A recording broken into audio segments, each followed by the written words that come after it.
pagi hari ini adalah membuka telinga kami dan hati kami untuk mendengarkan firman-Mu. Bapa, kami menyadari ini adalah momen-momen di mana si jahat seringkali paling aktif untuk menutup pikiran kami. Membuat kami salah fokus atau bahkan gagal fokus sama sekali. Sebabnya kami berdoa demi nama Kristus, kiranya Engkau berkenan mengusir dan mengenyahkan segala kuasa dan pengaruh si jahat di tengah-tengah kami. Supaya kami dengan satu hati dan satu pikiran mendengarkan firman-Mu. Dan agar Kristus kiranya ditinggikan. Bukan saja melalui apa yang kami dengar, tetapi apa yang kami ingat dan apa yang kami taati. Demi namanya kami berdoa. Amin. Terima kasih Tuhan, dengan tetap bangkit berdiri saya mengundang saudara untuk menyimak pembacaan firman Tuhan yang akan melandasi khotbah hari ini. Khotbahnya sebetulnya dari Wahyu 19 ayat 11 sampai akhir pasal 20. Tapi saya hanya akan bacakan pasal 20 ayat 11 sampai 15. Inilah firman Tuhan.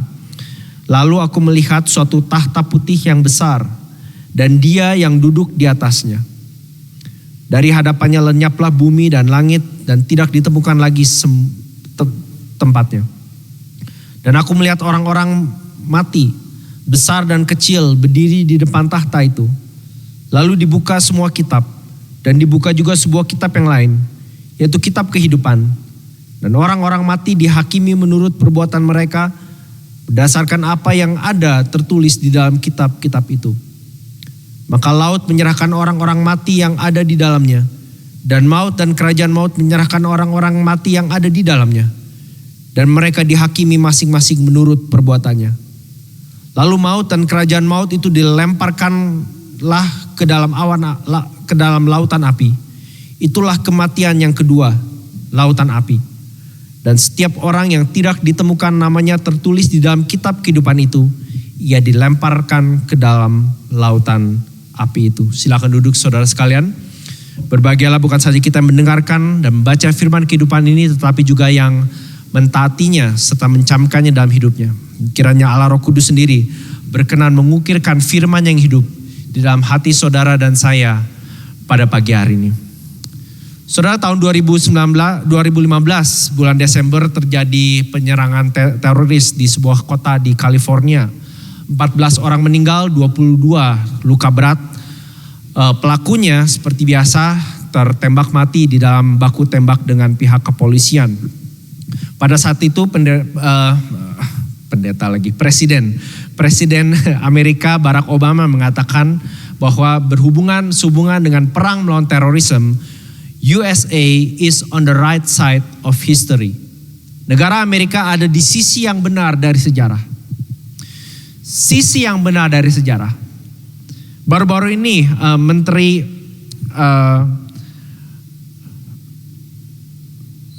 salah satu menteri dari China mengatakan juga China is on the right side of history.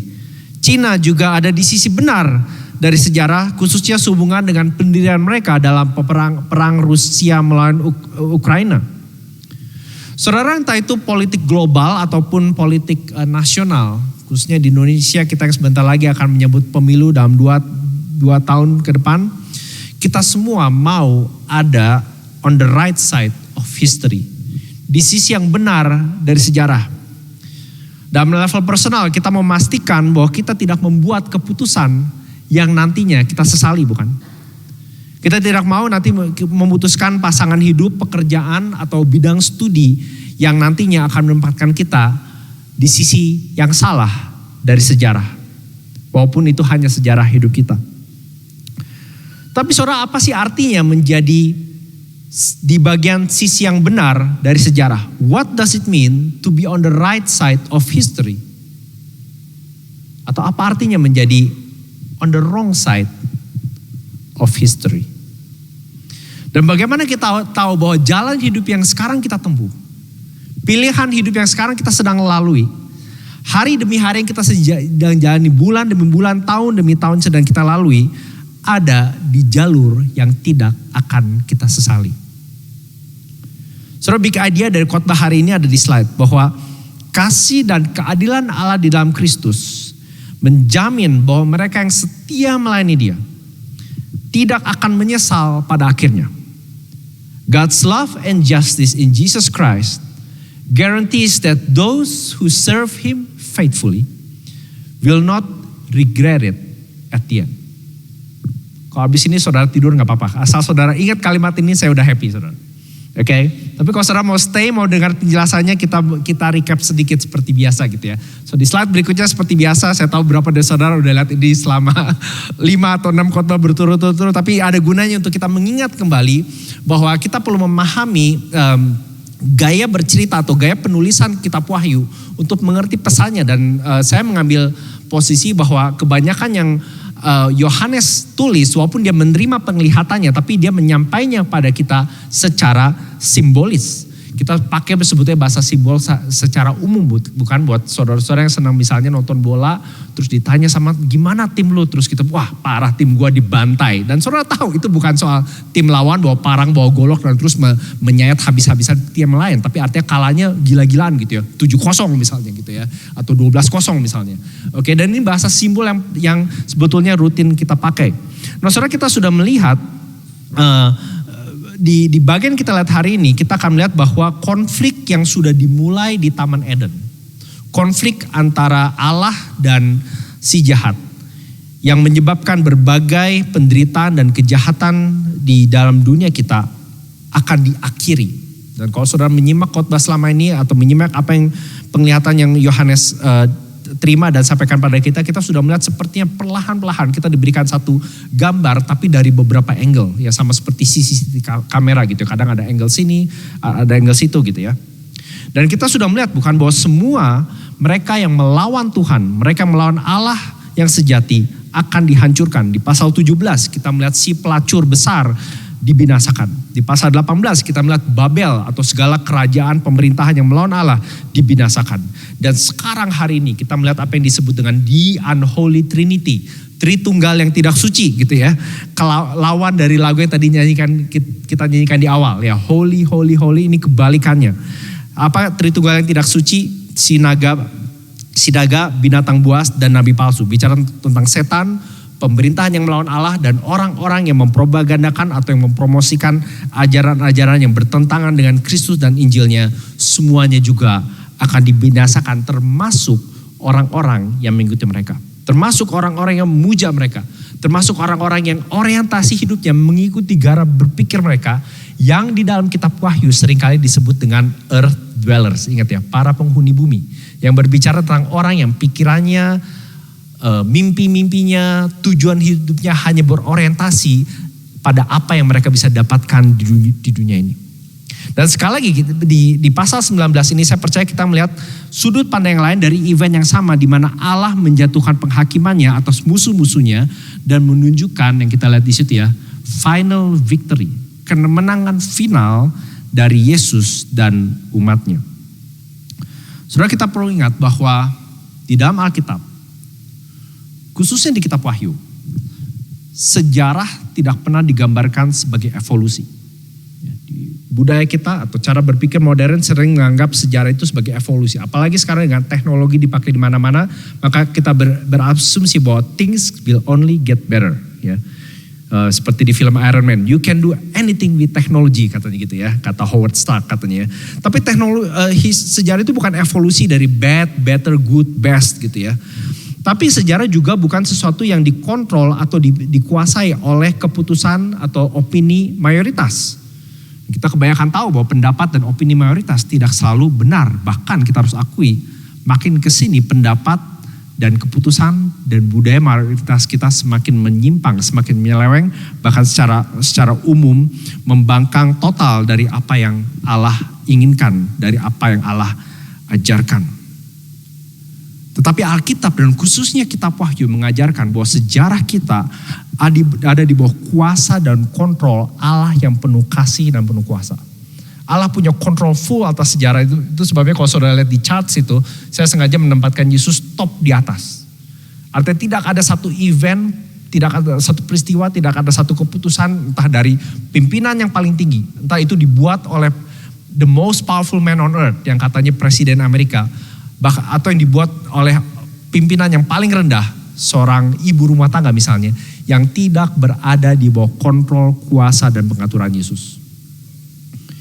In fact nanti setelah khotbah ini kita akan menyanyikan satu lagu yang judulnya There is a Higher Throne. Ada tahta yang lebih tinggi, ada tahta yang lebih tinggi lagi. Dan di refrainnya dikatakan all glory, wisdom, power, strength, thanks and honor are to God our King who reigns on high forevermore. Segala kemuliaan, bijaksana, kuasa, kekuatan, ucapan syukur dan hormat adalah bagi Tuhan, Raja kita yang memerintah selama-lamanya.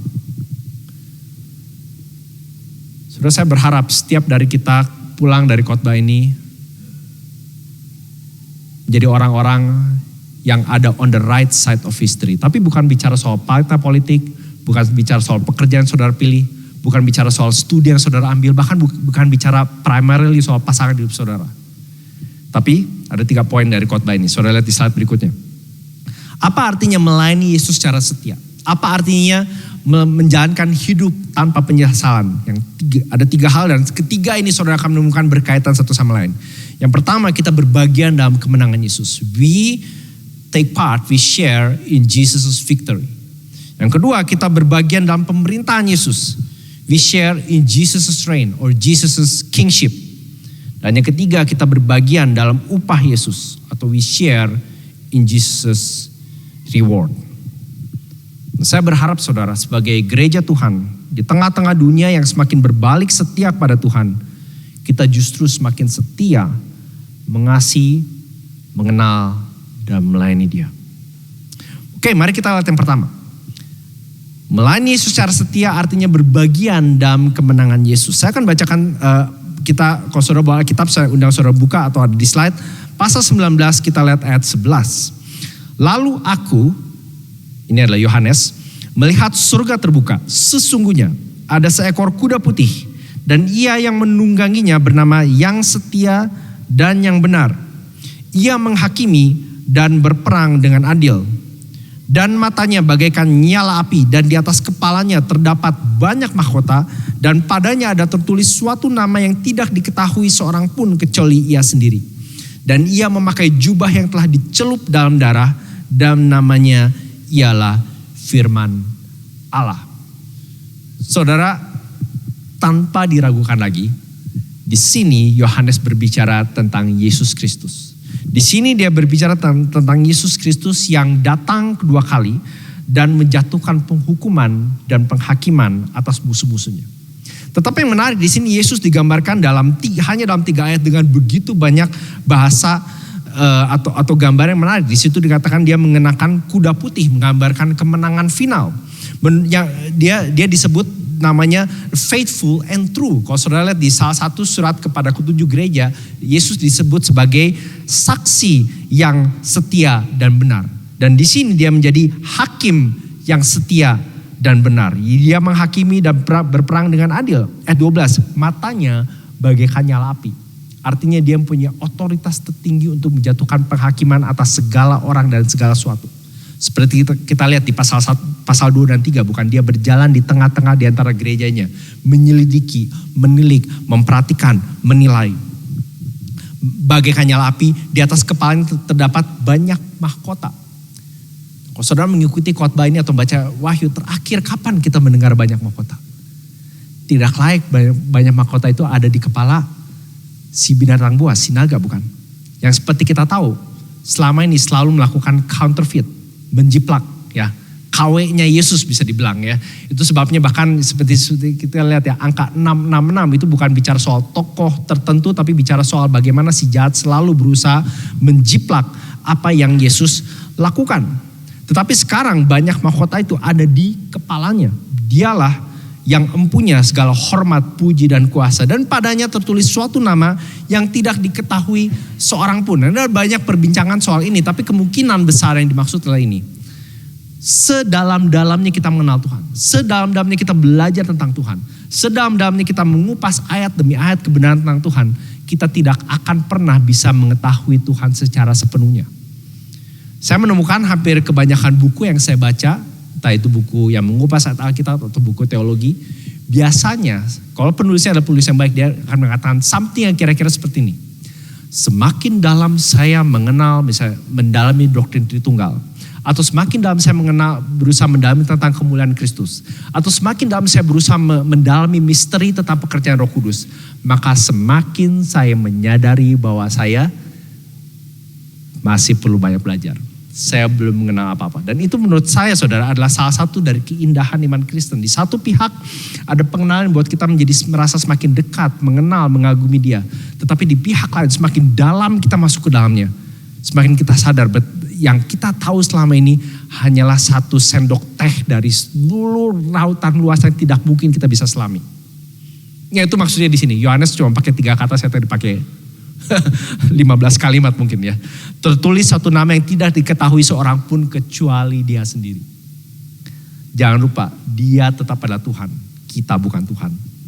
Dan ia memakai jubah yang telah dicelup dalam darah dan namanya ialah The Word of God. Ayat 13. Saya yakin jubah yang dicelup dengan dalam darah ini merefer langsung pada kematian dan kebangkitannya. Ini menunjukkan sekali lagi, seperti saya sudah katakan berkali-kali, di kitab Wahyu, kitab yang temanya adalah pada akhirnya Yesus menang, tetapi Yesus yang menang ini selalu dilukiskan, lebih sering dilukiskan sebagai anak domba. Amin, saudara, kalau perhatikan di Alkitab kita ada begitu banyak description tentang Yesus, bukan? Gembala, pintu, terang, air, dan seterusnya. Tetapi saya yakin mengapa Yohanes secara khusus menggunakan anak domba, karena kita berkali-kali diingatkan bahwa pada akhirnya kemenangan yang Yesus capai itu dicapai melalui kematiannya. Ia memakai jubah yang telah dicelup oleh darah dan namanya adalah firman Allah. Ini bukan saja merefer kembali ke buku lain yang Yohanes tulis, yaitu Injil Yohanes. Pada mulanya adalah firman dan firman itu bersama dengan Allah. Tetapi pada dasar mengatakan Yesus adalah God's final word. Yesus adalah perkataan Tuhan yang terakhir. Yesus bukan tembakan peringatan. Ya, banyak orang yang memperlakukan Yesus sebagai tembakan peringatan. Ya, nanti juga nggak apa-apa gitu ya. Things will work out in the end gitu ya. Enggak, saudara. Apapun yang Yesus katakan tentang dirinya, tentang surga dan neraka, tentang saudara dan saya, itu adalah God's final word. Dia adalah firman Allah. Jadi bicara soal karakter Yesus yang menang atas dosa dan kematian dan musuh-musuhnya. Mari kita lanjut ayat 14-16. Dan semua pasukan yang di surga mengikuti dia, mereka menunggang kuda putih dan memakai lenan halus yang putih bersih. Ini sempat di-refer di ayat 8 kalau tidak salah. Berbicara tentang perbuatan-perbuatan baik orang-orang suci. Dan dari mulut Yesus keluarlah sebilah pedang tajam yang akan memukul segala bangsa. Dan ia akan menggembalakan mereka dengan gada besi. Dan ia akan memeras anggur dalam kilangan anggur, yaitu kegeraman murka Allah yang maha kuasa. Dan pada jubahnya dan pahanya tertulis suatu nama, yaitu The King of Kings and Lord of Lords. Saudara, di sini kita melihat bagaimana Yesus dengan segala kemuliaan dan kebesarannya akan menghancurkan dan memukul segala bangsa. Dan sekali lagi kita perlu ingat, saudara, kita sekarang ada di fase paling akhir dari kedatangan Yesus kedua kali. Kita sudah melihat di pasal-pasal sebelumnya, bukan, bahwa Tuhan berulang kali membuka kesempatan untuk bangsa-bangsa berbalik, bertobat, menyerahkan hidup pada Kristus. Tetapi berulang kali semakin mereka ditunjukkan, diekspos dosa mereka, semakin mereka tidak bertobat. Semakin gigih mereka mempersekusi umat Tuhan. Semakin gigih mereka memastikan supaya gereja, supaya umat Tuhan tidak bertumbuh. Dan itu sebabnya waktu kita sampai ke tahap ini, yang Yesus lakukan ini bukan sentimen pribadi, tapi ini adalah pembalasan yang adil dan layak diterima oleh musuh-musuhnya. Perhatikan, dikatakan dari mulutnya keluar sebilah pedang tajam. Ini udah pasti bukan secara literal keluar pedang dari mulut Yesus gitu ya. Tapi bicara soal bagian perkataan dan firman-Nya itu memotong secara seksama dan mengalahkan musuh-musuhnya. Ia akan menggembalakan mereka dengan gada besi. Ini adalah nubuatan yang kita baca di Mazmur 2 misalnya. Di mana Mesiasnya Tuhan akan datang dengan gada besi menghancurkan musuh-musuhnya. Terus kita juga sudah melihat di pasal-pasal sebelumnya bagaimana ia memeras anggur dalam kilangan anggur. Saudara tahu bagaimana cara memeras anggur ya? Biasa itu ditaruh dalam satu bak besar pada zaman itu, lalu diinjak-injak sampai sarinya keluar. Dan di sini menggambarkan bagaimana musuh Yesus, lawan-lawan Yesus itu diinjak-injak sampai lumat, sampai nggak ada sisanya sama sekali. Kegeraman murka Allah yang maha kuasa. Membuat saudara yang merasa ini kok kejam dan sadis banget. Mungkin saudara kurang nonton film action ya. Kalau saudara nonton film yang paling simpel lah, James Bond. Biasanya di awal film polanya kan gitu-gitu aja. Digambarin penjahat itu jahat banget gitu ya. Teroris, pembunuh gitu ya. Bantai orang, potong orang. Dan biasanya apa yang terjadi at the end? Biasanya matinya mirip-mirip gitu ya. Dan gak ada dari kita yang keluar nonton film James Bond melihat bagaimana penjahatnya mati. Jarang ya penjahatnya mati itu toto serangan jantung gitu ya. Toto kena COVID. Masuk rumah sakit 2 minggu. Terus James Bond misimu selesai. Kenapa? Si A udah mati. Ya gitu ya. Next movie. Gak ada kayak gitu ya. Penjahatnya toto keslip di ini terus jatuh. Gak ada kayak gitu. Matinya pasti udah ketembak. Terus ketabrak mobil. Terus ketimpa beton. Udah itu meledak kena nuklir. Tapi satu pun dari kita gak pernah ada yang keluar bioskop bilang gila. Kasian ya penjahatnya. Kasian ya, itu pasti yang bikin film itu sentimen sama orang Rusia, sama orang Mesir, sama orang, enggak ada. Kita selalu bilang, that's what he deserves. Kita bersuka cita dengan James Bond dan para korbannya bukan? Nah saudara kalau itu secara, kalau kita bisa memahami itu, maka ini harusnya gak tahu sulit dipahami. Ya, musuh-musuh Tuhan, mereka yang secara jelas melawan Tuhan itu patut dan layak menerima seluruh kegeraman murka Allah. Dan sekali lagi identitas Yesus digambarkan secara ini ya, kenapa dijubah dan di paha gitu ya. Kenapa gak dijubah dan di dada dan di kepala. I think ini tuh nunjukin bahwa karakter atau titel Yesus itu di-display secara frontal. Nah by the way, pada saat itu Kaisar Romawi suka banget pakai titel King of Kings and Lord of Lords. Sama seperti tadi saya kalau pakai istilah the most powerful man on earth, kebanyakan dari kita ngerti kita ngomong sama siapa. Tentang siapa. Padahal kalau kita lihat orang ini bukan merujuk pada pribadi tertentu ya. Kalau disuruh angkat besi, saya yakin berapa dari saudara bisa angkat besi lebih hebat dari dia. Suruh lari maraton mungkin saudara bisa lari lebih kencang dari dia. Ya. Tapi kita tahu bahwa power yang dia miliki bukan soal fisik tetapi soal lingkup, soal kuasa, soal pengaruh. Nah pada zaman itu the most powerful man on earth adalah kaisar. Ya raja segala raja, tuan segala tuan. Segala pemerintah, provinsi, segala jenis bangsa itu kalau mau bikin apa-apa mereka lihat pergerakan dari si kaisar. Seperti zaman sekarang. Kecuali saudara cuma punya toko kecil di kampung gitu ya. Tapi kalau saudara punya bisnis multinasional, apalagi kalau saudara adalah tokoh politik. Saudara mau bikin keputusan apa, saudara pasti mempertimbangkan siapa? Setidaknya negara-negara, bank-bank dan pemerintah besar. Tapi di sini, siapa the King of Kings and Lord of Lords? Yesus yang telah mati dan telah bangkit. Saudara kenapa kita perlu ini karena saya yakin bagian dari kita belajar setia adalah bukan soal apa yang kita lakukan tapi kepada siapa kita melakukannya. Bukan soal menjadi pendeta atau pelayan musik atau jadi pengurus di gereja, bukan soal itu saudara, tetapi kepada siapa saudara melakukannya. Dan itu sebabnya bagian pertama paling penting dari belajar hidup setia pada Yesus adalah mengenal siapa itu Yesus. Dan di sini sekali lagi digambarkan secara jelas Yesus seperti apa yang kita sembah. Yang begitu besar, yang begitu mulia, yang begitu berkuasa. Tetapi yang menjadi milik kita yang telah memberikan dirinya bagi kita. Ayat 17, lalu aku melihat seorang malaikat berdiri di dalam matahari. Bagi saya ini salah satu karakter paling keren di Wahyu. Salah satu lah selain Yesus. Berdiri di dalam matahari gitu ya. Dan dia berseru dengan suara nyaring pada semua burung yang terbang di tengah langit. Dan saudara ini sekali lagi eko apa yang tadi kita katakan ya. Pembantaian habis-habisan dari musuh-musuh Allah. Ayo katanya, come, mari berkumpul. Untuk turut dalam perjamuan Allah. Perjamuan yang besar. Wah kelihatannya fantastis. Sampai kita tahu menunya. Supaya kamu makan daging semua raja dan daging semua panglima dan daging semua pahlawan. Dan daging semua kuda dan daging semua penunggangnya. Dan daging semua orang. Baik mereka yang merdeka maupun hamba. Baik yang kecil maupun besar. Dan aku melihat binatang itu dan raja-raja di bumi dan segala tentara-tentara mereka telah berkumpul untuk melakukan peperangan melawan penunggang kuda itu dan tentaranya. Jadi di sini sekali lagi si malaikat itu mengumumkan bahwa kemenangan Kristus itu final. Musuh-musuhnya suatu hari akan dimakan habis, sama seperti gambaran di sini, gambar yang sangat-sangat kelihatan brutal, tapi saya harap saudara mengerti gitu. Ini satu hal yang kita bisa approve, kita setujui karena mereka selama ini membangkang dan melawan, bahkan setelah diberi kesempatan bertobat pun mereka masih tidak bertobat. Ayat 20 dan 21. Maka tertangkaplah binatang itu dan bersama-sama dengan dia nabi palsu yang telah mengadakan tanda-tanda di depan matanya. Dan dengan demikian ia menyesatkan mereka yang telah menerima tanda dari binatang itu dan yang telah menyembah patungnya. keduanya dilemparkan hidup-hidup ke dalam lautan api yang menyala-nyala oleh belerang, dan semua orang lain dibunuh dengan pedang yang keluar dari mulut penunggang kuda itu, dan semua burung kenyang oleh daging mereka. Saya yakin mulai ayat 17-21 ini sebetulnya kalau ya satu picture yang sama. Bagaimana musuh-musuh Tuhan menghadapi kebinasaan yang final dan total. Di ayat 20, keduanya dilemparkan hidup-hidup ke lautan api yang menyala-nyala oleh belerang. Sekali lagi menggambarkan bagaimana neraka yang kekal itu sifatnya eternal, kekal, conscious, sadar, ya, dan eternal and conscious, ya, sadar dan kekal, ya, abadi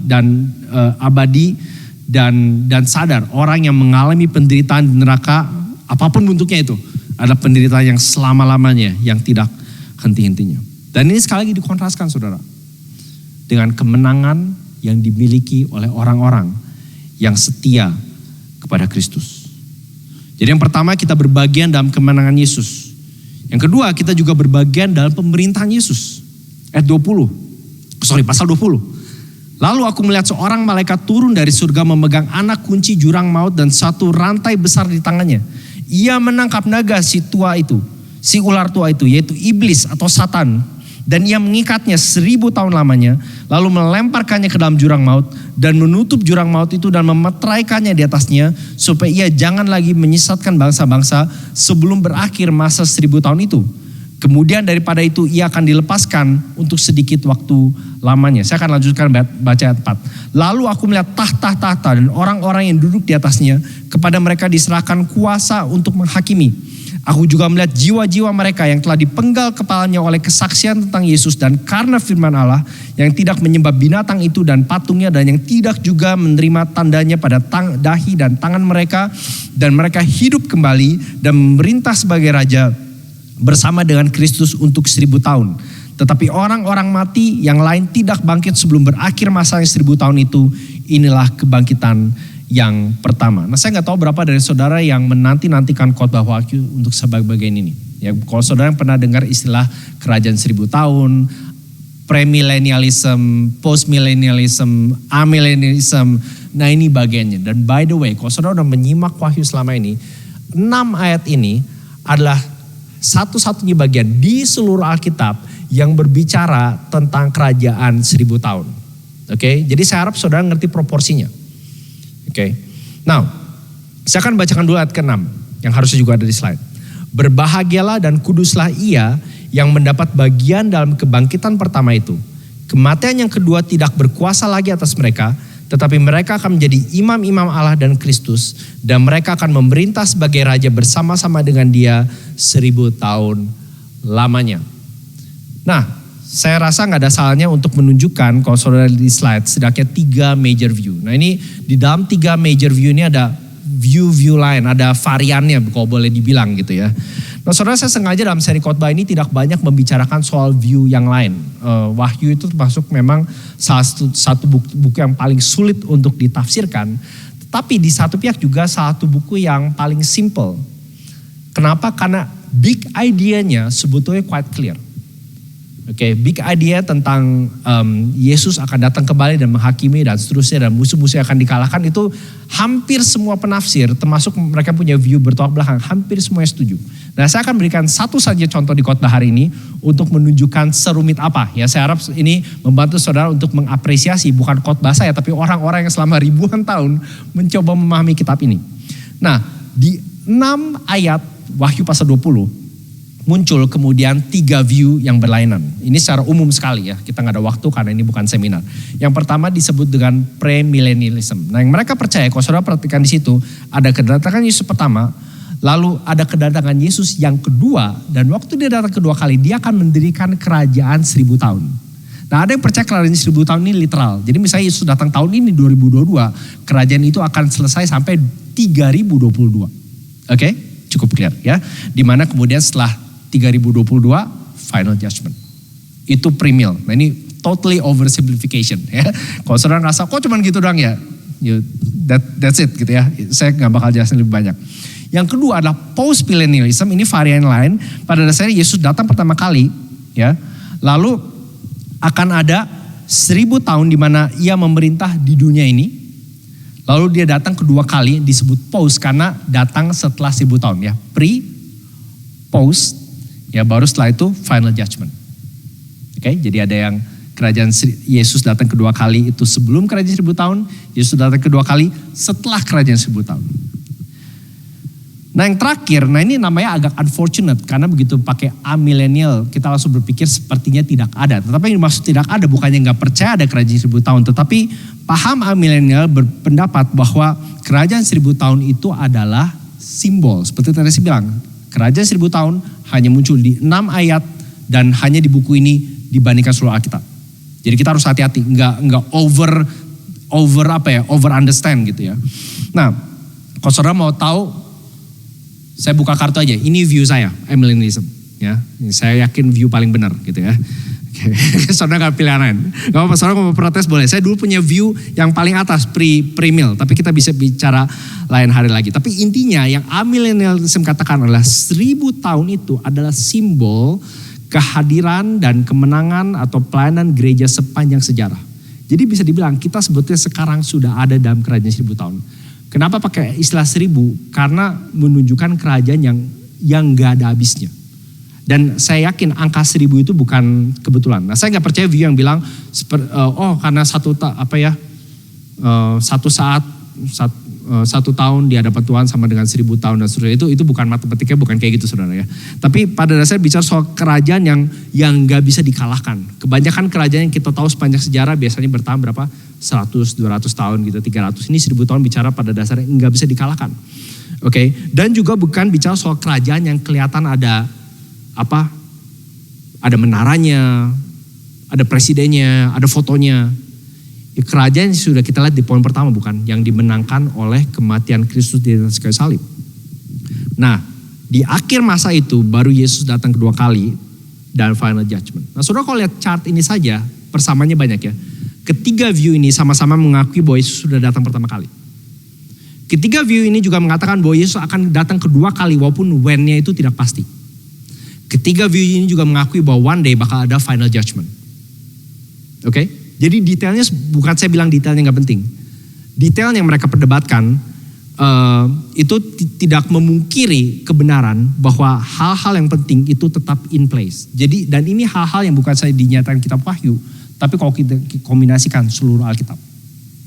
Now, kalau saudara mau adopt satu view lain lagi, ini orang OSI suka bilang mereka sebut nama view-nya itu panmillennialism. Nah ini bukan akademis tapi bercanda sebetulnya. Karena dari bahasa Inggris mereka bilang it will all pan at the end gitu ya. Akhirnya juga Yesus bakal datang nih. Jadi kalau saudara bilang kamu pre-mill, post-mill, amil. Kamu bilang aku pan-mill aja. It will all pan at the end gitu ya. Akhirnya juga bakal lewat. Akhirnya Yesus juga bakal datang. Oke? Ya. Nah so kita ngelihat. Tapi yang penting dari sini adalah ini saudara. Bahwa mereka yang mau setia melayani Yesus harus ikut ambil bagian dalam pemerintahan Yesus. Artinya percaya dan bersandar dan mengikuti Yesus, dan seperti kita lihat digambarkan berkali-kali di sini, Yesus yang memerintah adalah Yesus yang telah mati dan telah bangkit. Dan kematian dan kebangkitan Yesus itulah yang menjamin, kalau kita lihat di ayat 4 ya, jiwa-jiwa yang telah dipenggal kepalanya itu akan bangkit bersama-sama dengan Kristus. Mereka akan hidup dan memerintah sebagai raja bersama-sama dengan Kristus. Nah mungkin kebanyakan dari kita gak bakal mati martir. Mungkin kebanyakan dari kita gak bakal ditodong dan ditanya, yuk terima Yesus atau aku tembak. Tapi saya yakin setiap dari kita, setiap hari selalu mengalami peperangan bukan? Nah ini yang matter itu di sini. Saya yakin kalau saudara bandingkan kita ikut Kristus dengan gak ikut Kristus, sama-sama melalui masa-masa COVID dan masih. Sama-sama pernah mengalami entah kematian, penderitaan, anggota keluarga yang sakit. Sama-sama pernah ngalamin di PHK, bisnis repot, ketegangan keluarga. Poinnya adalah siapa yang memerintah hidupmu saat itu. Siapa memerintah hidupmu? Dan kalau yang memerintah hidupmu adalah Yesus, apakah itu mempengaruhi bagaimana kamu berespon di tengah-tengah masa seperti itu? Apa itu mempengaruhi cara kamu membalas perbuatan jahat orang lain? Apakah itu mempengaruhi cara kamu menyelesaikan masalah? Apakah itu mempengaruhi cara kamu berdebat atau mencapai kesimpulan? Setia kepada Yesus artinya berbagian dalam pemerintahan dia. Saya percaya kita sekarang sedang dalam kerajaan 1000 tahun. Kerajaan yang tidak makan pula, tidak akan binasa. Dan pertanyaan selalu adalah ini. Di dalam dunia ini kerajaan siapa yang penting? Kerajaanku atau kerajaan Tuhan? Yang terakhir, mereka yang setia melayani Yesus juga berbagian dalam upah Yesus. We also share in Jesus' reward. Ayat 7 pasal 20 ya.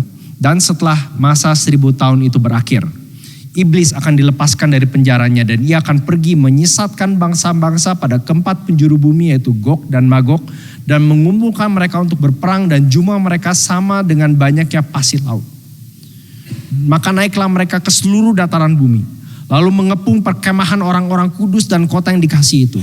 Tetapi dari langit turunlah api menghanguskan mereka. Kalau saudara yang familiar cerita Alkitab, saudara tahu ini merefer ke cerita yang sama, peristiwa Nabi Elia melawan nabi-nabi sesatnya Baal.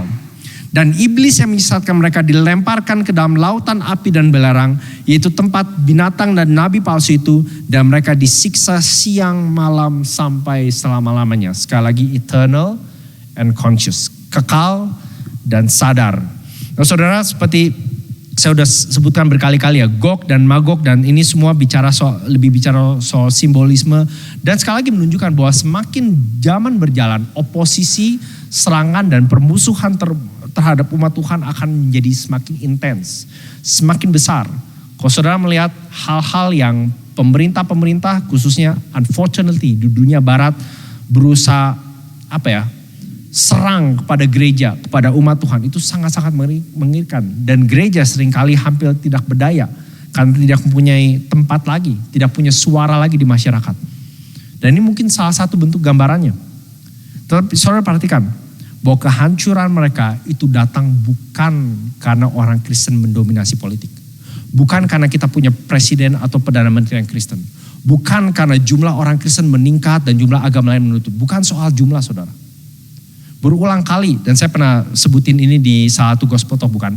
Saudara akan menemukan yang menarik adalah sejak Yesus naik ke surga, tidak pernah satu kali pun gereja dipanggil untuk angkat senjata dan mendominasi budaya.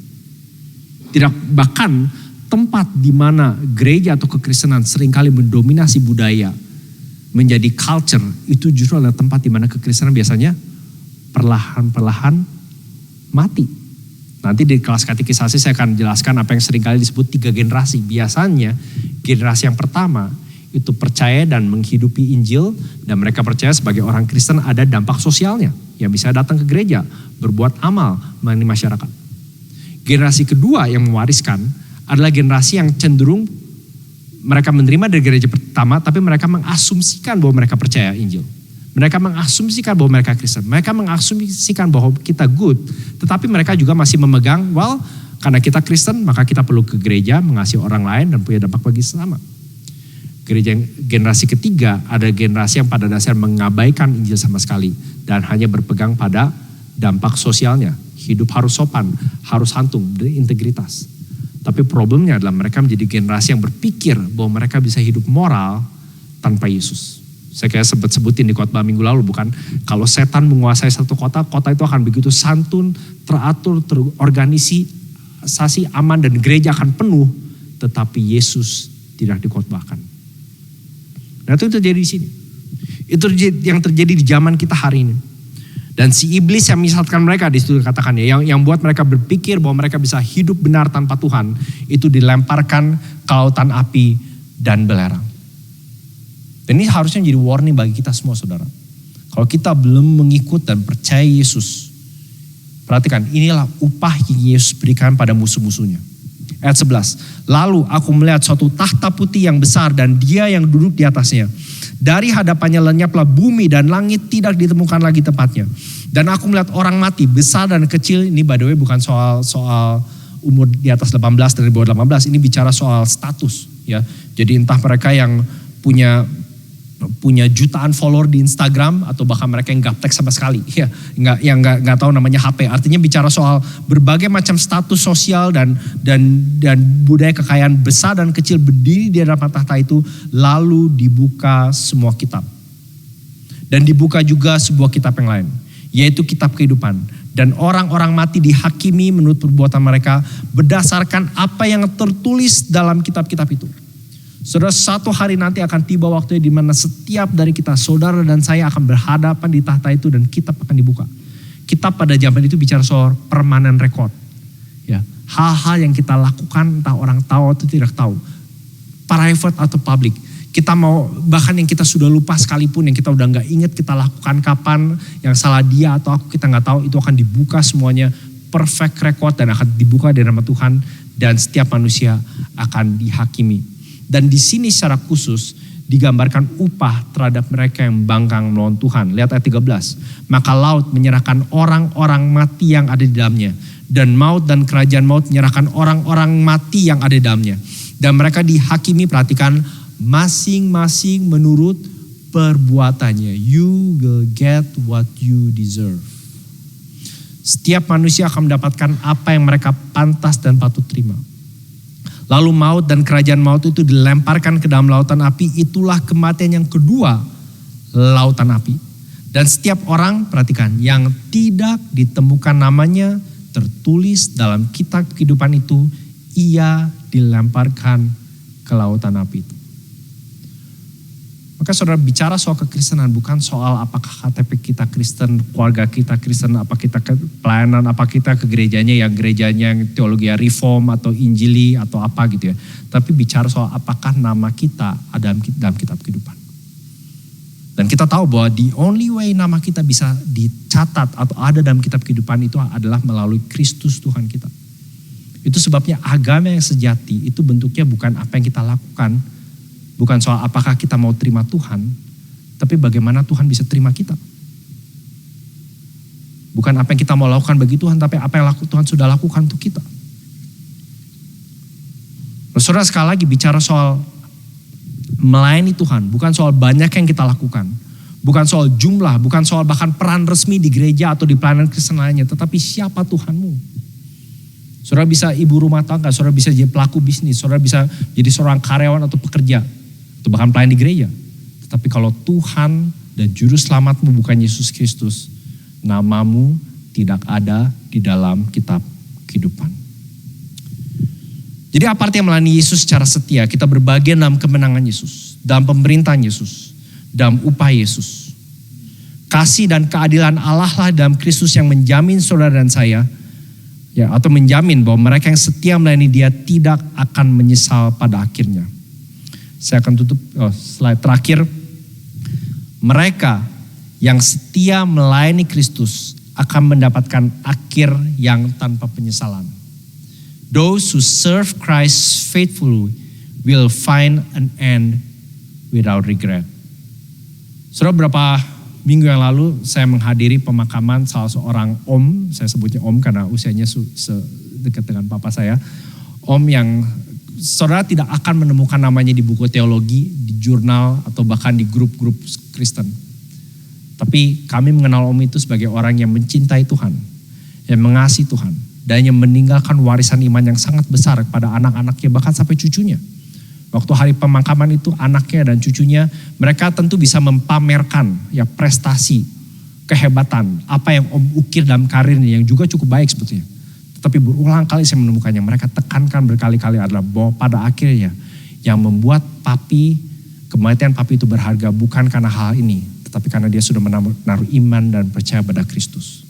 Dan si om itu yang saudara mungkin kebanyakan gak tahu namanya, sekarang kesaksian didengarkan oleh sekitar 100-an orang di gereja ini.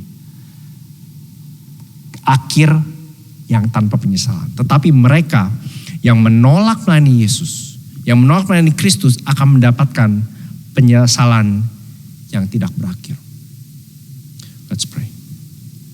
Bapa dalam surga, kiranya tidak satu pun dari kami kedapatan berakhir dalam penyesalan yang tidak ada akhirnya.